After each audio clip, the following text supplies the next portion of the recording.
Dear students, अस्सलामु अलैकुम। कल हमने गुजराती के पीरियड में एकम एक व्याकरण, इसमें हमने समानार्थी और विरुद्धार्थी शब्द देखे थे। आपको विरुद्धार्थी और समानार्थी ये दोनों ही अपनी नोट में लिख लेने हैं। उम्मीद करती हूँ कि आपको समझ में आए होंगे। अब आज हम आगे बढ़ते हुए यूनिट एक में से ही, एकम एक में से ही जोड़नी के बारे में मालूमात हासिल करेंगे। तो इसके पहले भी आपने जोड़नी के बारे में सीखा ही है। आगे देखते हुए हम अब देखेंगे कि जोड़नी क्या अहमियत रखती है। तो सबसे पहले भाषा शिक्षण में जोड़नीનું खूब महत्व है। तो यहाँ जो हमारी ज़ुबानदानी तालीम है, इसमें ये जो जोड़नी है, जिसे हम इंग्लिश में स्पेलिंग कहेंगे, ये बहुत ही ज़्यादा अहमियत रखती है। जोड़नीना सामान्य फेरफारथी पण अर्थ बदलाई जाए छे। जैसे मैंने पहले भी आपको बताया था कि अगर जोड़नी में लिखते वक्त स्पेलिंग में थोड़ी सी भी तब्दीली आ जाती है तो वो शब्द का अर्थ पूरा बदल जाता है। इसलिए हमें ये सब बारीकियों का ध्यान रखना है, खासकर भाषा शिक्षण में।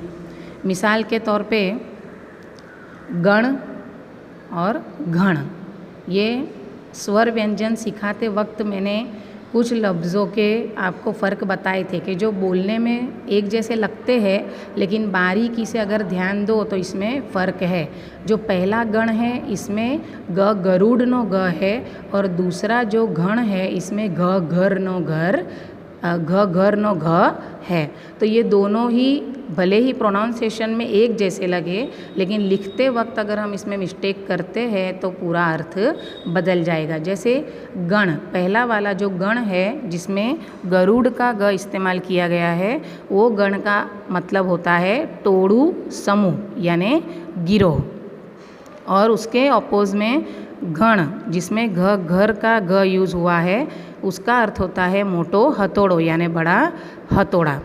ऐसे ही दूसरी मिसाल के ज़रिए अगर समझे तो परिणाम और परिमाण, यहाँ अगर हम ध्यान नहीं दें तो बिल्कुल दोनों एक जैसे हमें लगेंगे। परिणाम परिमाण ऐसा लगेगा ये दोनों एक ही लफ्ज़ है, लेकिन अगर हम इस पर थोड़ा तवज्जो देकर पढ़े, ध्यान से पढ़े, तो हमें समझ में आएगा कि परिणाम और परिमाण में दोनों परि आगे का जो है वो तो एक ही है, लेकिन अणाम और माण इसमें आगे अण और म अपनी जगह बदलते हैं, तो इससे पूरा अर्थ बदल जाता है। तो परिणाम का अर्थ क्या होगा? परिणाम एटले फल, यानी हम कोई भी चीज़ मेहनत करते हैं, जैसे मिसाल के तौर पे आपकी परीक्षा के लिए आपने मेहनत की, तो आपको उसका क्या परिणाम मिला, आपको उसका क्या फल मिला, ये यहाँ परिणाम का अर्थ होता है। और अगर परिमाण का अर्थ देखें तो परिमाण यानी माप, जिसे हम नाप कहेंगे। किसी भी चीज़ का माप लेते हैं उसे परिमाण कहेंगे गुजराती भाषा में। तो बच्चों आगे बढ़ते हुए अब किस तरीके से अलग अलग प्रकार से, अलग अलग किस्म से जोड़नी का फ़र्क हमारे सामने आता है, इसकी तरफ हम थोड़ा ध्यान करेंगे। तो हस्व दीर्घना कारणे थता जोड़नी भेद अने अर्थभेद। अब हस्व और दीर्घ मैंने आपको आगे के पीरियड में हस्व और दीर्घ का फ़र्क बताया था स्वर सिखाते वक्त, कि किस तरह हस्व यानी छोटी ई या छोटा ऊ, और दीर्घ यानी बड़ी ई या बड़ा ऊ, जिसको बोलते वक्त हमें थोड़ा हमारी आवाज़ में वज़न या हल्कापन आता है। हस्व बोलते टाइम थोड़ा हल्कापन रहता है और दीर्घ बोलते टाइम थोड़ा वज़न रहता है आवाज़ में। तो ये हस्व दीर्घ की वजह से कहाँ कहाँ जोड़नी में फ़र्क आता है और उसका अर्थ बदल जाते हैं, वो देखेंगे।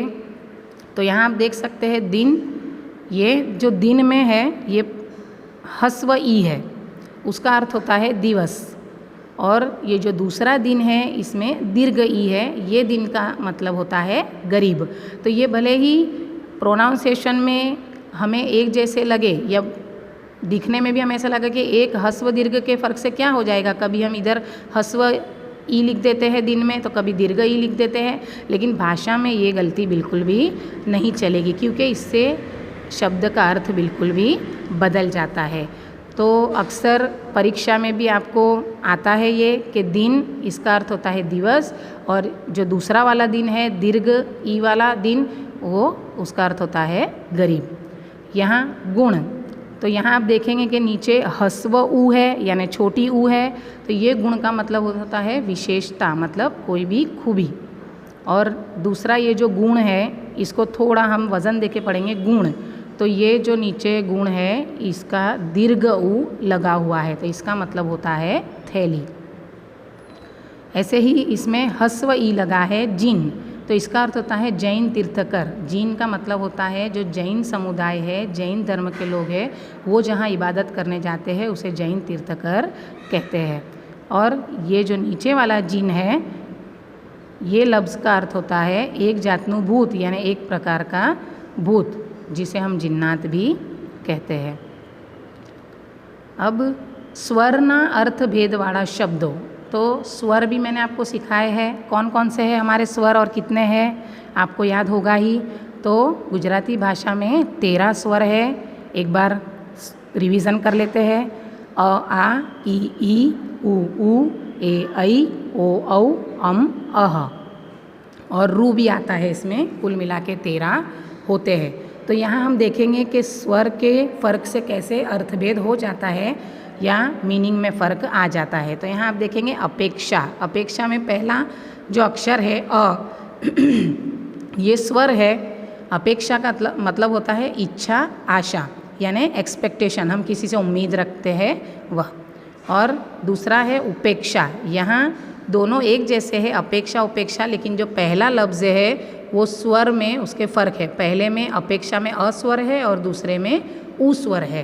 तो उपेक्षा का मतलब होता है तिरस्कार, ध्यान ना आपो, यानी किसी को हम अवॉइड करते हैं, इग्नोर करते हैं, या किसी को इतनी तवज्जो नहीं देते हैं, उसका तिरस्कार करते हैं, ये उसका अर्थ होता है। उपहार, अब यहाँ उपहार का मतलब होता है भेंट, बख्शिश यानी गिफ्ट। और दूसरा है उपाहार, तो ये बिल्कुल आपको एक जैसे लगेंगे, सिर्फ फ़र्क इतना है कि यहाँ उपहार में प के बाद प्लस अ स्वर नहीं हुआ है, और यहाँ उपाहार में प के बाद प्लस अ स्वर किया गया है, प वत्ता अ इजिकल टू आ, उपाहार। तो यहाँ अ स्वर को ऐड करते ही इसका अर्थ बदल जाता है। उपाहार का मतलब होता है नाश्तो, यानी हम जो सुबह में नाश्ता करते हैं वो। अब शस्त्र यानी हथियार, और शास्त्र यानी धर्म ग्रंथ, यहाँ भी श प्लस अ स्वर मिलाया तो शाह हो गया। शस्त्र यानी हथियार और शास्त्र यानी धर्म ग्रंथ, जैसे कि हमारा कुरान है, हिंदू संस्कृति का गीता है, क्रिश्चियंस का बाइबल है, तो ये धर्म ग्रंथ को शास्त्र कहेंगे। बेहोश, तो बेहोश का मतलब होता है बेभान, यानी बेहोश हो जाना, सूद न होना, बेसुध हो जाना। और दूसरा उससे मिलता जुलता लफ्ज़ है बाहोश, यहाँ भी थोड़े से फ़र्क की वजह से पूरा अर्थ बदल जाता है। बेहोश का अर्थ होता है बेभान, बेसुध, और बाहोश का मतलब होता है काबिल, यानी काबिल किसी चीज़ में हुनरमंद हो वह। तो ये हो गए स्वर के अर्थभेद वाले शब्द। अब आगे देखेंगे विविध ध्वनि भेद वाला शब्दों। ध्वनि का अर्थ होता है आवाज़, बोलते वक्त जो हमें एक जैसे लगते हैं, लेकिन अगर ध्यान दो तो इसमें थोड़ा सा फ़र्क होता है। जैसे अस्त्र यानी हथियार, फेंकने वाला, यानी जैसे हम मिसाल के तौर पे भाला ले सकते हैं। भाला जो होता है वो हम दूर से फेंक कर किसी पर भी वार कर सकते हैं। और शस्त्र, इसका मतलब भी हथियार ही होता है। अस्त्र और शस्त्र दोनों का मतलब हथियार होता है, लेकिन अस्त्र ये कौन सा हथियार है? फेंकने वाला, जैसे मैंने मिसाल बताई आपको भाला। और शस्त्र भी हथियार है, लेकिन ये कौन सा है? मारवानू। इसमें हम मिसाल लेंगे तलवार, जो फेंका नहीं जा सकता है, हम उससे डायरेक्ट ही मतलब वार कर सकते हैं। कागड़ों, अब यहाँ मैंने आपको पहले बताया था कि अड़ और र या अड़ और ड, इसका फ़र्क भी जानना बहुत ज़रूरी है, क्योंकि हमारी ज़बान की आसानी के लिए हम अड़ की जगह पे र या अड़ की जगह पे ड लगा देते हैं, लेकिन इससे भी शब्द का अर्थ पूरा बदल जाता है, जो यहाँ हमें देखने को मिलेगा। आप देख रहे हैं कागड़ो, यहाँ अड़ है, अड़ नड़ नो अड़, तो कागड़ो का मतलब होता है पत्रों यानी पेज, वर्क। और यहाँ कागडो, यहाँ ड, डगलानो ड इस्तेमाल किया गया है। दोनों का प्रोनाउंसिएशन एक जैसा ही होता है, लेकिन अड़ और ड के फ़र्क से पूरा अर्थ बदल जाता है। कागडो यानी एक पक्षी, क्रो। नर यानी पुरुष, आदमी, यहाँ र रमकड़ानो र लगा है। और यहाँ देखेंगे नड़ तो अड़ लगा है, ये पानी नो नड़ यानी पानी का जो नल होता है वो। तो र और ड़, ये दोनों के फ़र्क से भी कितना शब्द का अर्थ बदल जाता है, ये आपने देखा। फिर निधन यानी अवसान, मृत्यु, किसी का मर जाना, किसी का निधन हो जाना। और उसके अपोज में है निर्धन, बोलते वक्त थोड़ा गौर कीजिएगा, निधन और निर्धन। तो यहाँ निधन में ध के ऊपर रेफ नहीं है और निर्धन में ध के ऊपर रेफ है, मतलब इसका अर्थ होता है गरीब या रंक। आगे देखेंगे र और अड़ भेद वाला शब्दों, जैसे मैंने आपको पहले बताया कि र और अड़ से भी काफ़ी लफ्ज़ों में फ़र्क आता है। जैसे अफ़र तो मक्कम यानी अडग यानी अपनी बात पर कायम रहना, अपने फ़ैसले में बिल्कुल भी छूट छाट नहीं देना। और अफड़, यहाँ अड़ है, अफड़ यानी निष्फल, नाकामयाब, किसी चीज़ में नाकामयाब हो जाना, निष्फल हो जाना। कठोर यानी निर्दय, जिसे हम कहेंगे सख्त दिल। और यहाँ दूसरा है कठोर, र और अड़ का फ़र्क देखिए, कठोर मतलब निर्दय यानी सख्त दिल, और कठोर अड़ यानी एक द्विदल अनाज, जैसे कि हम जो दाल वगैरह खाते हैं, जैसे मठ है, मूंग है, चौली है, वाल है, ये सब जो है उसे गुजराती भाषा में कठोर कहेंगे। वार यानी विलंब, विलंब यानी किसी चीज़ के लिए देर हो जाना, जैसे हम गुजराती में कहेंगे कि तमने आववा माटे કેટલી વાર लागशे, मतलब आपको आने में कितनी देर लगेगी। तो ये वार का मतलब होता है एक तो विलंब यानी देर होना, और दूसरा है दिवस, दिवस यानी दिन, जैसे हम लगाते हैं ना दिन के आगे, मतलब रविवार, सोमवार, मंगलवार, ऐसा। ये वार के मतलब दो मीनिंग होते हैं। और उसके अपोज में है वाड़, अड़, तो वाड़ का मतलब होता है केश यानी हमारे बाल। आगे देखते हैं श और स भेद वाला शब्दों।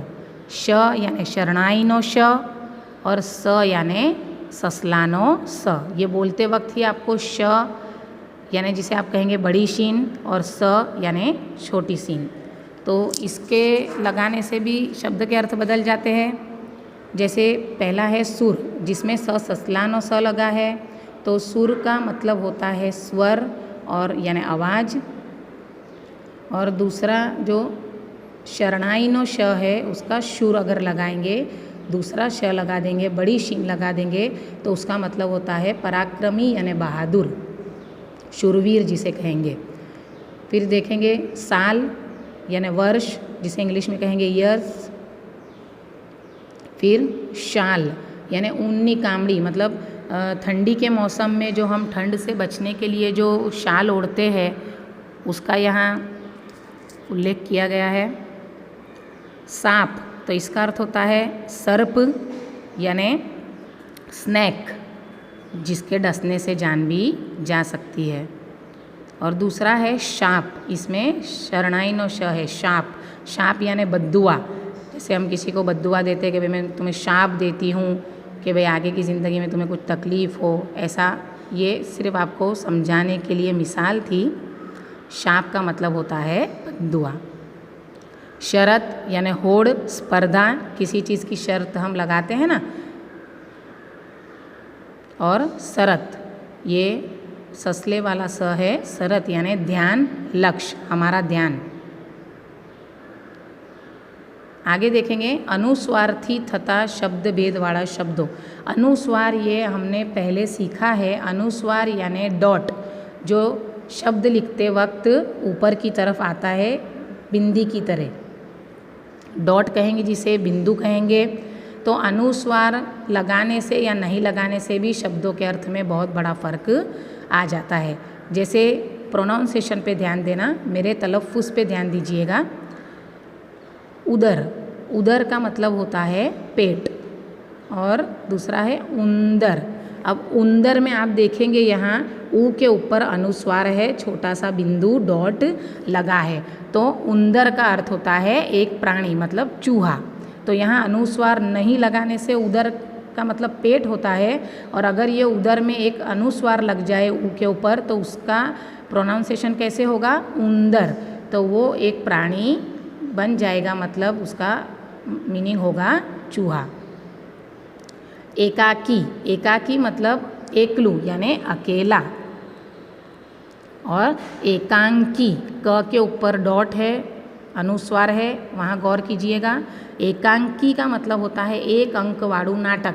जैसे हमने पहले भी पढ़ा है हमारे अभ्यासक्रम में कि एक अंक वाला जो नाटक होता है, जिसे हम स्टेज पर भी एक्ट कर सकते हैं, तो उसे एक अंकी नाटक भी कहेंगे। तो उससे कहते हैं, ये गुजराती साहित्य का एक साहित्य प्रकार है एकांकी। नाटक में एक अंक वाला, दो अंक वाला ऐसे नाटक भी आते हैं। तो यहाँ एकांकी मतलब एक अंक वाला नाटक, और अनुस्वार बिना का एकाकी मतलब एकलू, अकेला। अब यहाँ कूची, कूची यानी गली, मोहल्ला। और कुंची, क के ऊपर अनुस्वार है, कुंची मतलब चाबी, की। बगलो, बगलो मतलब एक पक्षी, बगला। और बंगलो, बंगलो मतलब ब के ऊपर जो अनुस्वार है उसे देखिए, बंगलो, इसका मतलब होता है आलीशान मकान। तो यहाँ हमने देखा कि किस तरह ह्रस्व दीर्घ की वजह से, स्वर के अर्थभेद की वजह से, विविध ध्वनि भेद की वजह से, र और अड़ की भेद की वजह से, श और स के भेद की वजह से, और अनुस्वार के भेद की वजह से जो लफ्ज़ों का अर्थ है, शब्द के अर्थ है, वो बिल्कुल भी बदल जाते हैं। यहाँ और भी एक देखेंगे, माँ, इसमें अनुस्वार नहीं है, जिसका मतलब होता है माता, मतलब माँ।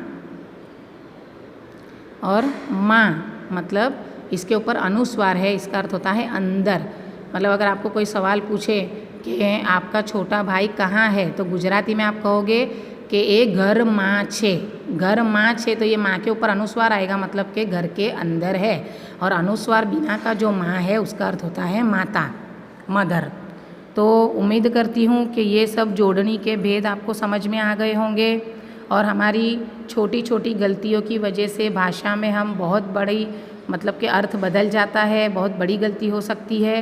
तो हमेशा लिखते और बोलते वक्त हमें जोड़नी का, उच्चारण का ध्यान रखना चाहिए, और ये गलती ना हो इसका ख्याल रखना चाहिए। तो ये भी सब आपको अपनी नोट में लिख लेना है। आपको आज वर्कशीट भी मिल जाएगी, वो सवाल जवाब, वो स्वाध्याय भी आपको अपनी नोट में लिख लेना है। नेक्स्ट पीरियड में नए टॉपिक के साथ मिलेंगे, तब तक के लिए अल्लाह हाफिज़।